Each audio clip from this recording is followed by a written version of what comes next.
Salut à tous, bienvenue. Nous traiterons aujourd'hui l'épisode 4 de la série Novelas turque Éclat de vie. Cet épisode relate les péripéties de la famille Kiabe, une famille puissante et influente, à travers divers événements qui mettent en lumière les relations complexes entre ses membres et les enjeux de pouvoir qui les animent. On note la préparation d'une séance photo importante pour l'entreprise de mode des Kiabe, dirigée par Mert et impliquant plusieurs personnages, dont Oiku et Jinar. Denis, une photographe, est confrontée à des défis professionnels et personnels, notamment dans ses interactions avec Jinar, son ancien amour, et Sinem, qui semble jalouse.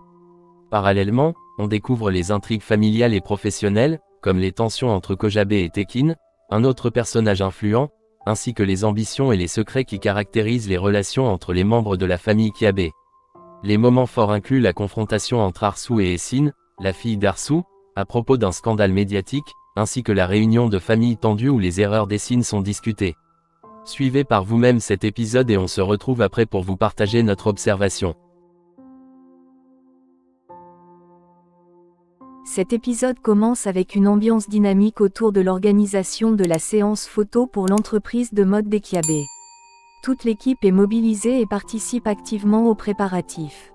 On retrouve Mert, Oiku, Essine, Jinar et bien d'autres, tous concentrés sur leurs tâches. Chacun joue son rôle dans cette grande entreprise familiale où le travail et la réputation sont essentiels. Pendant ce temps, Denise se retrouve face à un gros problème. Elle n'arrive pas à trouver un lieu convenable pour la séance photo du mariage de la cousine d'Airi, ce qui l'angoisse énormément car ses clients sont exigeants. Paniquée, elle décide d'appeler sa sœur Oiku pour lui parler de cette urgence. Au téléphone, elle lui explique qu'elle est dans une situation délicate et qu'elle cherche désespérément un endroit adapté pour réaliser la séance photo. Oiku, toujours prête à aider sa sœur, lui propose sans hésiter de venir faire le shooting chez eux. Denise est un peu surprise par cette proposition et demande si cela ne risque pas de poser problème à Oiku. Mais celle-ci la rassure immédiatement. Elle lui assure que tout se passera bien et que l'endroit conviendra parfaitement aux clients. En plus, elle lui explique que de nombreuses célébrités y ont déjà filmé leur mariage, ce qui ajoute un certain prestige au lieu.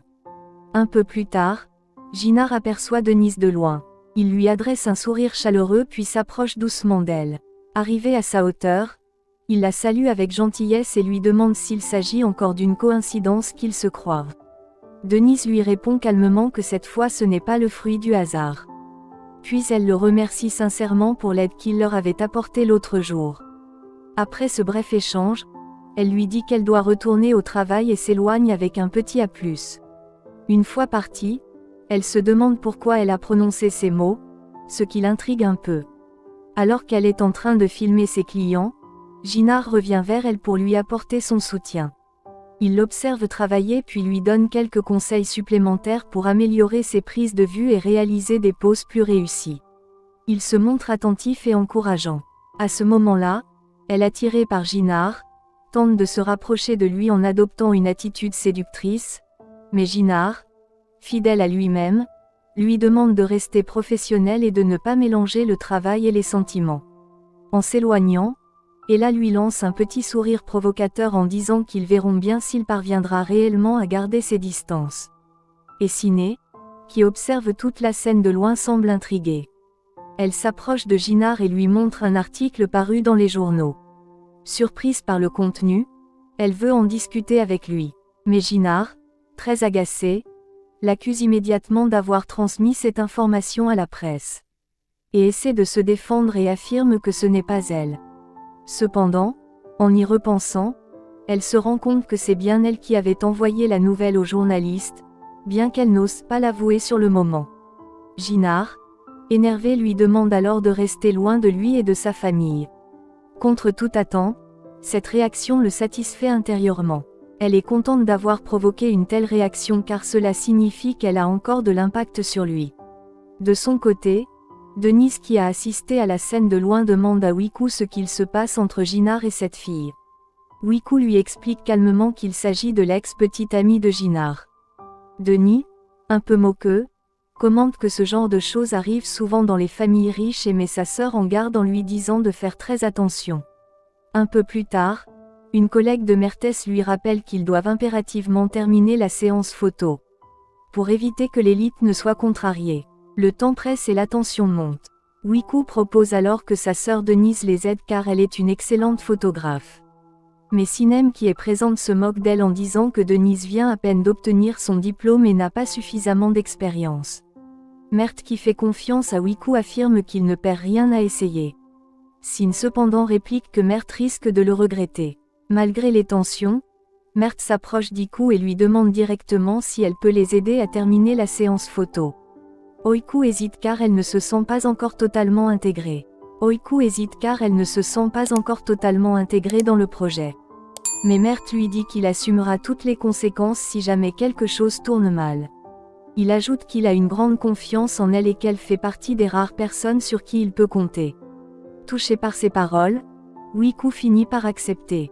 Mert la remercie avec sincérité et ils poursuivent ensemble la séance photo sous le regard jaloux et contrarié de Sinem. Pendant ce temps, dans sa voiture, Jinar pense à la situation et confie à son chauffeur qu'il doit absolument aller voir son père. Il sait que ce dernier a sûrement déjà vu les articles publiés dans les journaux. À l'entreprise, l'ambiance est tendue. Tous les employés sont en train de lire les nouvelles qui circulent dans les médias. Soudain, Kojabe arrive. Il demande ce qu'il se passe. On l'informe alors de la situation et en découvrant la vérité, il entre dans une grande colère. Immédiatement, il appelle Jinar pour qu'il vienne dans son bureau. Jinar lui répond qu'il est justement en route pour lui parler. Kyabe prend la situation très au sérieux. Il met tout en œuvre pour que cette nouvelle cesse d'être diffusée et pour limiter les dégâts que cela pourrait causer à la réputation de la famille et à leur entreprise. La priorité est de protéger le nom des Kyabe et de maintenir le contrôle face aux tensions grandissantes. L'histoire se poursuit de l'autre côté avec Nouran qui vend ses bijoux avec son ami Arsu. Cette dernière admirative lui dit qu'elle peut tous les acheter sans hésitation car après tout elle est la belle-fille de la puissante famille Kojabe. Un sentiment de fierté mêlé à un certain pouvoir transparaît dans ses paroles et Nouran semble touché par cette remarque pleine de reconnaissance. Pendant ce temps à l'entreprise, Yols rejoint son père dans son bureau pour discuter de la rumeur qui fait le tour des médias. Son père lui demande comment s'est déroulée la mission de la veille. Yalcin lui répond honnêtement, mais ce qu'il dit ne satisfait pas vraiment Kojabe, qui semble contrarié par les résultats. De son côté, Tekin essaie d'initier son fils Osgur aux affaires en lui inculquant l'importance du travail et des responsabilités. Mais Osgur semble totalement désintéressé par ce que son père lui dit. Il ne montre aucun enthousiasme et finit par quitter les lieux, visiblement ennuyé. Peu après, Serda, l'autre fils de Tekin, entre dans le bureau. Tekin lui parle à cœur ouvert et lui dit que certaines informations doivent rester inconnues des Kyabe et que cela inclut Osgur.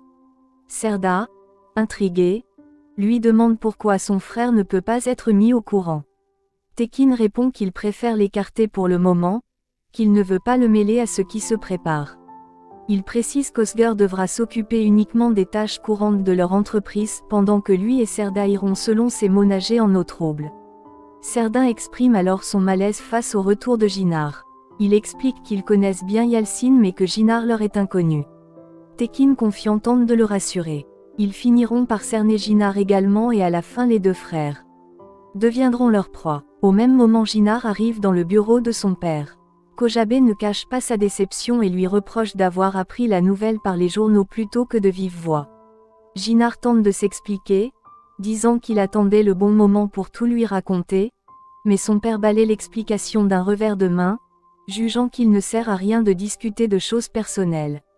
L'entretien prend alors un ton plus professionnel. Peu après, Jinar demande à parler seul à seul avec son frère. Parallèlement, Arsu confie à Nouran qu'elle est prête à faire l'impossible pour le bien de ses enfants. Sa détermination est sans faille. Elle veut leur assurer un avenir stable et digne de leur nom. De l'autre côté, Denise demande à avoir des photos de leur tante décédée. Ael, visiblement gênée, quitte la pièce précipitamment en disant qu'elle n'aurait pas dû aborder ce sujet. Finalement, elle revient avec une photo d'Arsu. Denise remarque qu'un enfant est dans ses bras et demande qui c'est. Ael répond qu'elle ne le sait pas puis ajoute que leur tante travaillait comme infirmière. Ael se remémore alors les grands rêves et les ambitions de sa sœur. Ayei lui demande de quoi elle est morte et Ael répond qu'elle était malade. Denise touché exprime son souhait de se recueillir sur sa tombe mais la réaction d'Aël est froide et presque agressive. À l'entreprise, Leia est furieuse d'apprendre que Mert a autorisé une inconnue à prendre en charge la séance photo. Elle déclare qu'elle ne gardera que les clichés pris par Ginard. C'est justement à ce moment-là que Ginard arrive. Il affirme avec enthousiasme que les photos prises par Denise sont tout simplement merveilleuses.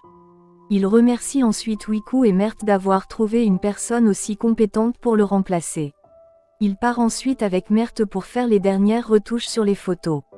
En les regardant, Sinem bouillonne de colère. Dans son cœur, elle jure qu'elle finira par se débarrasser d'Oiku.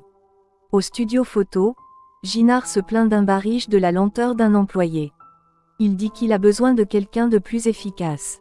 Mert propose alors la sœur d'Oyu, vantant ses compétences.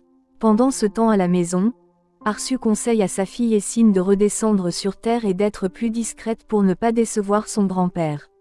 Suzanne informe Arsu que Tariq, le jardinier, n'est pas venu aujourd'hui. Il a en réalité démissionné. Arsu lui demande de lui trouver un remplaçant tout aussi compétent qui sache aussi bien manier les designs modernes. De son côté, Kojabe est en réunion avec un de ses partenaires. Ils discutent des précautions qu'ils doivent prendre face à Tekin et ses fils. Ils sentent qu'il faut être sur leur garde car les intentions de Tekin ne sont jamais innocentes. Pendant ce temps, Arsu et Nouran parlent d'un don important qu'Arsu souhaite faire. Peu après, Kojabe la rejoint et lui demande si elle pense que Ginard et elle se remettront ensemble. Arsu lui assure que oui, car selon elle, ils sont faits l'un pour l'autre. Il lui demande ensuite si elle garde un œil sur Essine.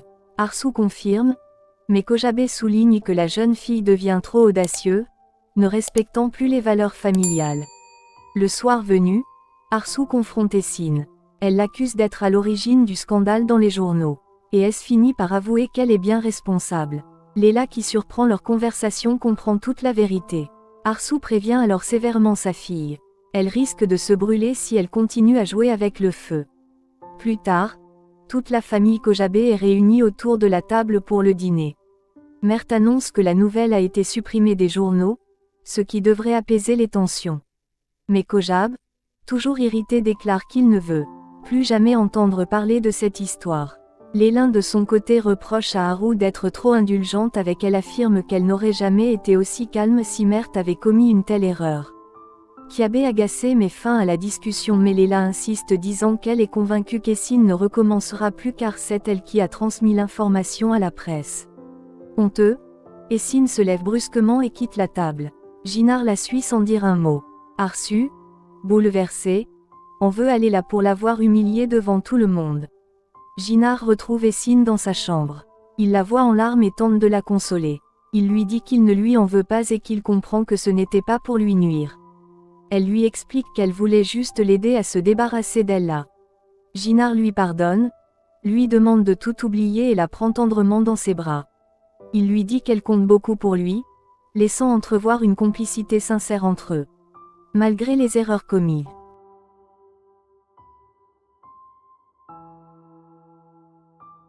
Après avoir suivi cet épisode jusqu'à la fin, nous réalisons une analyse plus approfondie qui révèle des thèmes sous-jacents tels que la loyauté, le pouvoir, la réputation et les dynamiques familiales complexes. On peut se demander si les Kiabe sont une famille unie ou minée par des luttes internes. Nous vous invitons à un débat autour des questions ci-dessous. Première question, pensez-vous que les Kiabe réussissent à maintenir leur réputation malgré les scandales? Question 2, quel rôle jouent les femmes dans cette histoire, notamment Arsu et Essine? Troisièmement, les relations amoureuses et professionnelles entre les personnages sont-elles saines ou source de conflits? Quatrième question, comment les enjeux de pouvoir influencent-ils les relations entre les personnages? Et enfin, question 5. Quel impact les secrets et les mensonges ont-ils sur les relations familiales dans l'histoire? Laissez-nous vos avis dans les commentaires. Merci de nous avoir suivis. À bientôt.